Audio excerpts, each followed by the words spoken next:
Welcome back to Go and Grow Homestead, everyone. In today's video, we're going to focus on some garden maintenance, take a quick look at the garden progress, then we're going to do some weeding and just tending to the plants to help them grow bigger, better, stronger. I've noticed they really needed that again after that hailstorm, and for some reason, some of our stuff started to really pop up early and then kind of stalled, and then now things are growing again. In terms of health-wise, they look okay, and we did all that compost amendment and fertilizing with some natural fertilizer and things like that early on, so that shouldn't be the issue. I really do think it was weather, but again, we will take a look and see how everything's going, and then I'll show you some of those things that I'm going to do to weed the garden. All right, so I showed you the broccoli in one of the other videos recently, and it's doing pretty decent. Again, very slow. Not exactly sure what that's about other than weather, but so far so good. I do have covers that I think I'm going to put on this because it is going to start to be taken over by the bugs if we don't use that, but I did buy some specific for that. Here is one of the acorn squash plants. There's another. And another. We've got about 6 of those. And earlier this week I came through and weeded the carrots. So we do finally have some carrot plants coming up here. I have 2 different varieties. There's the traditional orange carrot and then there was a red carrot. So that'll be exciting to see how that turns out. And then that late blooming lettuce is still hanging in there, doing okay. Not every seed that I planted, or group of seeds that I planted, did come up, but we're going to have more than we need. I found that last year with lettuce, and really the other years that I've grown lettuce. It typically grows really well, and you end up with far too much of it, but I had grown a lot on purpose, hoping to share it with other people, so maybe towards the end of summer I'll be able to do that finally. And then here are the tomato plants again. You know, we're in the north, so when I see my southern homestead channels right now, and they're already getting food off their plants and stuff, I'm a little jealous, but that doesn't normally surprise me. However, I would expect this tomato plant to at least be up here by now and starting to maybe produce some tomatoes, but everything's been a little bit slow this year for some reason. The beans are a little slow, the green beans, but they're about where I would expect them to be. Again, I would think they'd be a little bit taller, and again, we would start to see some beans, but they're not too bad. Potato plants are doing well. This will be one of the areas that I need to weed today, though. I can't remember what this is, but I'll do a Google image thing and figure it out. It's really pretty, though. We do still have a lot of bees visiting the garden. So I'm keeping some of this stuff here for pollinators. My camera's not focusing on what the middle of this looks like. It's really pretty.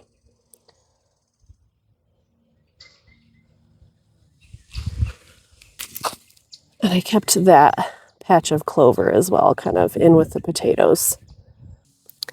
So the strawberries I'm a little bit sad about. Again, they're going to be fine for next year, but as you can see, that hail really did a number on the leaves, and you've got things that are like broken and all of that. And literally, I think I've gotten 2 more ripe strawberries out of this since that hailstorm. So I see one back there working on it. But I do think most of these are the June bearing variety, but like I've said before, I would normally get those the whole month of June, not just like the first couple of weeks of June. So I would expect them to at least still be going right now. So that's a little disappointing, but we'll do a little bit of maintenance along the back here too, just to get that creeping Charlie a little bit more under control, just so we can make sure that they've got enough airflow and all of that. And they might recover, and then maybe, you know, weirdly in July, I'll get a few more berries. We'll see. And then here's that one lone parsnip plant that I was letting go to seed. It's taller than I am now. It's looking like it's about 5 feet, 5 inches maybe. And then guys, check out my accidental wheat. I'm loving it. That's so fun. Yeah, I see about half a bag of flour in my future. That's hilarious, and yeah, just really neat. So that seems to be doing well.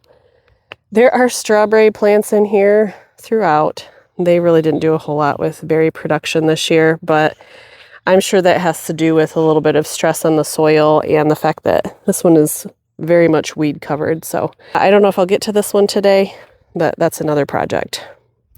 And then if you remember how I harvested all that rhubarb, and look at, they're doing great. That has come back and we've gotten several more stalks.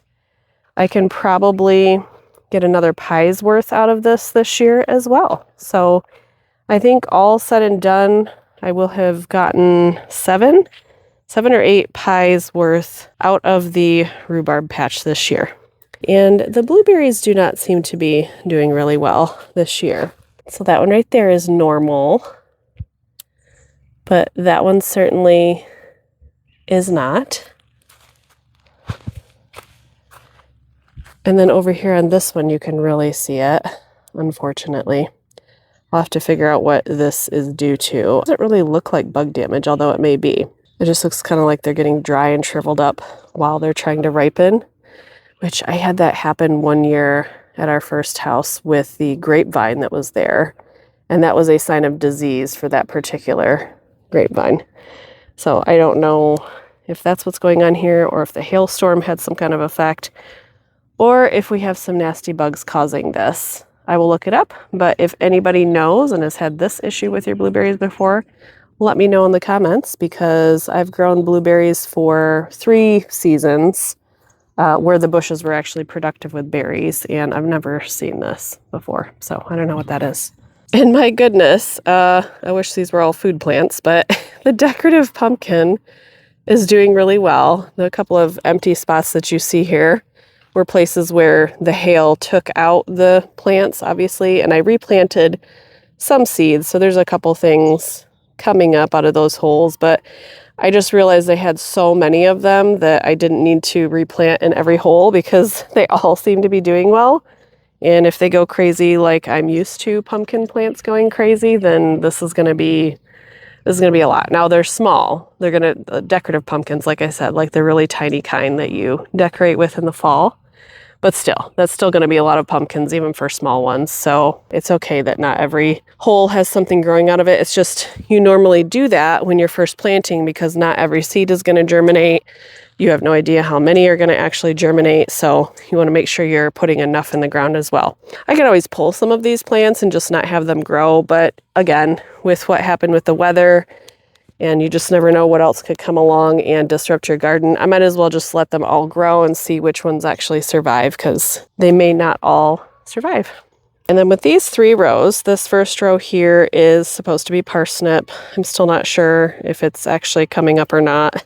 I mean, some of them look like it, but I don't know. Then the pepper plants, they're coming. They're just real slow, kind of like everything else in here. And then my sweet corn just never happened. I mean, these are all weeds. There's nothing over here that's sweet corn. All of these are dandelions and grass. And apparently some clover. Yeah, so I don't know, other than the fact that maybe weather conditions, and as you can see, this is where a lot of the shade happens. 2 seasons ago when I grew corn over here, though, it actually did really well. Last year, not so much. But this is our big culprit right here. But I told my husband that we don't have to try to take down this whole tree. I don't know if the video does it justice, but it's very large. It has a lot of, things coming off of it. If we just got rid of these 2 scruffy branches right here, because that one literally hangs right out over the garden. And if maybe we dropped that one big long arm right there, because that's literally blocking the sun at different parts of the day. And then the stuff up high, yes, it's still going to shade the garden a little bit, but it would help bringing a whole lot more sunlight in here. All right, and then my second set of peas growing over here, they're doing well. And then my second attempt at tomatoes in a different location of the garden. Again, small, but hopefully mighty. And then right next to it, same seed, same packet, nothing. Not a thing. Same soil. I don't know. Very strange. It almost seems like some critter came along and just ate that stuff and was like, I'm full, so I'm good to go. But I I don't know. Doesn't make any sense. Planted on the same day, basically at the same time, same conditions. All right, my first ever garden obelisk, and I mean, for not really knowing how to do this the right way and for using completely free materials, I think it turned out pretty good. Definitely some learning points. I think we need to use smaller nails instead of screws because obviously the thickness of the screw is just splitting the wood.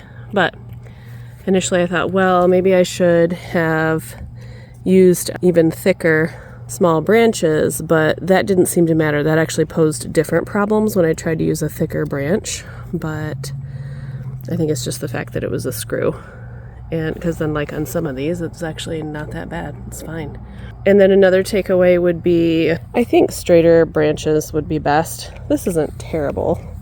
And it's kind of got its own little aesthetic look if you're going for that kind of thing. But just for while you're trying to make it and where it's going to go in the garden and what its function's going to be, I think if you can find straighter branches, the better. And I am going to make the bottoms of them more pointed, like maybe whittle them down or something, so that they actually poke down into the ground, and just to give them a little bit of stability and so they don't fall over while they have your vining plants growing on them. But this is what I want the acorn squash to grow up on. It's going to be significantly better than what I did last year, which was nothing. So I'm fine with that. Last year with them just growing all over the ground, I didn't even plant that many. I think I maybe planted 6 or 8 seeds, and those plants yielded 75 acorn squash. And then it literally took up, I don't know, a third of the garden space on the ground, and like it was difficult to walk through. If you want to buy an obelisk online, you can go look at that, but a simple basic one is $100. So I saved $100 by just using what we have here. And I had an audience of turkeys and chickens earlier when I first started this project. I think like all of them were over here. They were so curious about what I was doing. What do you think? Are you the inspector?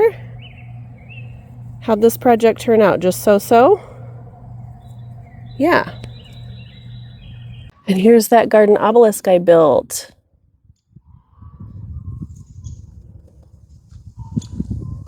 So as this grows up and starts to vine, I can drape the vines over the different rungs of the obelisk and help it to grow up, not all over the ground because that's what it would do. But I planted 8 last year, and so let's see where I'm standing right here. It literally took up this entire section of the garden, the ground. The vines, the leaves, they get huge, they sprawl and spread out. That's what they're meant to do. They were very healthy. They did what they were supposed to do, but it made walking in the garden very difficult. Also, you could potentially interplant here if you wanted to. There's extra space, but not if things are sprawling all over the ground like that. So my focus for weeding today is going to be the 2 potato beds and the 1 strawberry bed that is doing really well. I did also want to try to plant some marigold seeds and some more garlic in some key places just to help with that bug management and pest prevention, keeping pests away. So, of course, there's a million other things I'd like to do down here, but I think if I accomplish those things today, that will be a huge win. Also, something I've learned or decided with weeds is, for example, this bed was completely weeded out twice already this season, and just, look what's happening. Even last year, I started to not pull weeds in certain places, and sometimes weeds can be slightly beneficial in that they're offering some nutrients to the soil as well. But when they get like this, they're definitely out of control. They're stealing nutrients, and when you can't see where your plants are, that's a problem. So what I'm going to do is just give everything a haircut. That's going to be so much faster, a lot less backbreaking, and if I have to pull all of these things and they're going to just keep coming back anyway, this definitely seems like the better way to go. So we're going to make things look better and hopefully make things healthier over here today.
I'll do another shot of everything after I've raked out all of the weeds. All right, one section down and one to go. But I think that is a whole lot better. So the far end over here is where I did dig up weeds and plant brand new potatoes this year. And then I think right about here is where they stop. There isn't actually anything planted right here, but we still don't want this to get overgrown with weeds. And then if I did decide to plant something else, we would want this to just be managed anyway. So I'm going to just cut through this real quick.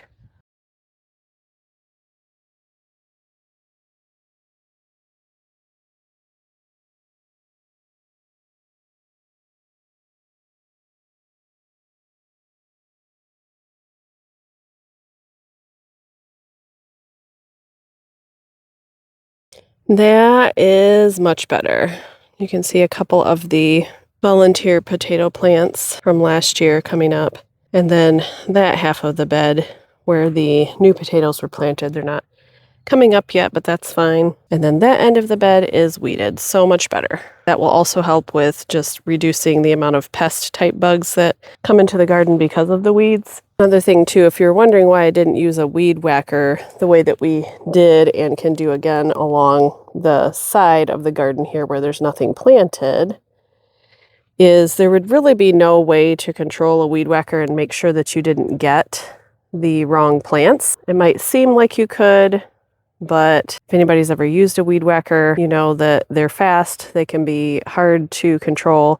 And even if you're good at using a weed whacker, you're inevitably gonna chop some leaves off of a plant like that, especially if it were covered in the brush. So kind of that manual cutting, but just doing it faster with the tool that I used was a great way to go. And certainly a whole lot faster than trying to pull every little weed by hand. I would still be down here doing that in both of the beds and I would still not be done. And then for the strawberries today, I think I am going to just tackle the runners.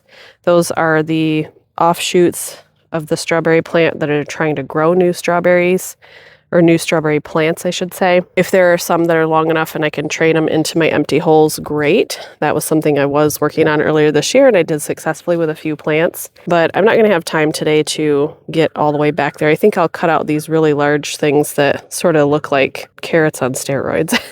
They are just a weed though, so I think I'll at least cut those out of there and then focus on trimming off the runners and giving the strawberry plants a haircut. So this right here is a runner. It's just the plant's way of growing another strawberry plant. I think I'm going to leave this one to try and extend and reach to this hole. This is one that previously was healthy and in good shape, so I had moved it over here to try to train it to grow in here, and it has seemed to have either died off or maybe under some stress because of the hail. I'm not sure. And then if you can see this one right here, this is one that I previously cut off. So cutting them with scissors is best, or whatever tool that you have that will make a clean cut. You don't want to pull on them because as you can see, it's going to pull the whole plant. And you can cut it and leave it, you know, any kind of length away from the plant. You know, cut it a little bit closer to make it look nicer if you want, but it's fine if it's cut like that. If you leave too many runners on your strawberry plants, they will put all of their energy into continuing to grow those runners, and then they will not put in as much energy, if any, into growing berries. They're in a phase of trying to grow new plants, not berries in that case. So that's why we want to cut runners. Now, on the other hand, if you're doing what I'm doing, which is trying to always each year have a few new strawberry plants, that's great. You can let some of them grow out, try to plant them in a new hole so that the following year you have berries. Typically, the first year that a strawberry plant grows, it will not have berries. It's going to focus on just growing the plant itself and making sure it's healthy and strong and all of that. And then strawberries only grow the berries for about 4 to 5 years. And then the plant will either die off or it will just continue for a few more years to grow the green leaves each season, but it's not going to give you any berries. So these are the reasons that you want to manage the strawberry runners appropriately. So keep some of them some of the time, get rid of a lot of them. And as you can see, again, with this plant as an example, here's another one that I cut off. There was one I cut. Here's one I am going to try to save. And this is one I tried to do previously, and that's just 4 on this one little plant. So all of the plants will have some amount of these trying to grow. All right, this will be a good do as I say, not as I do gardening moment. This is the only tool I have down here with me today. So I've used it before and I found it works well. I just kind of go like that. So as long as you get kind of a clean cut, you're good. And then chuck that somewhere. Also going to do a little bit of weeding while I'm down here.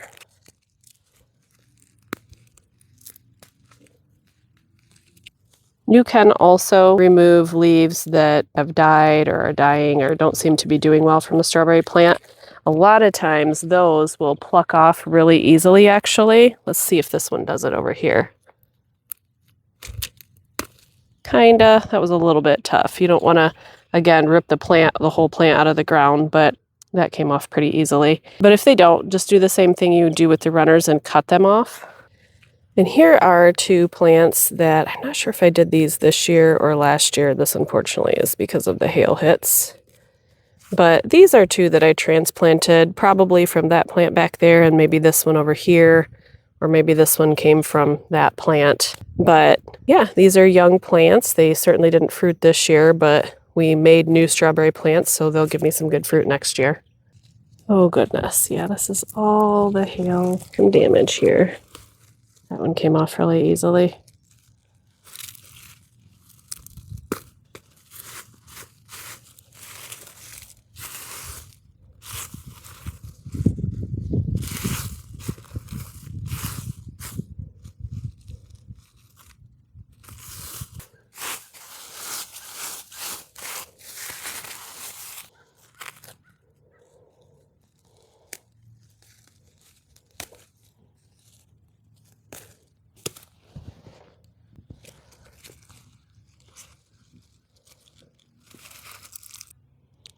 Well, better than it was.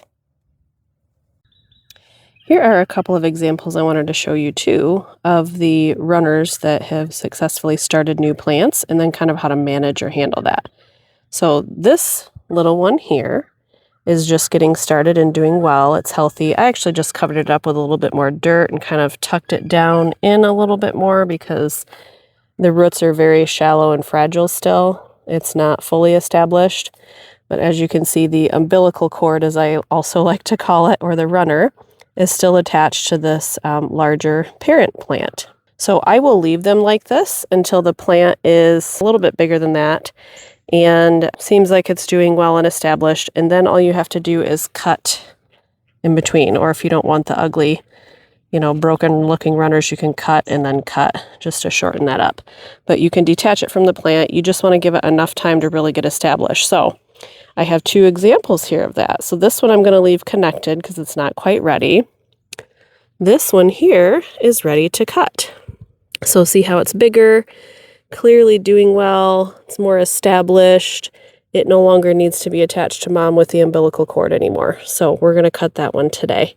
And the little one over here was also already trying to make a new runner, but this one is also trying to make a new strawberry baby.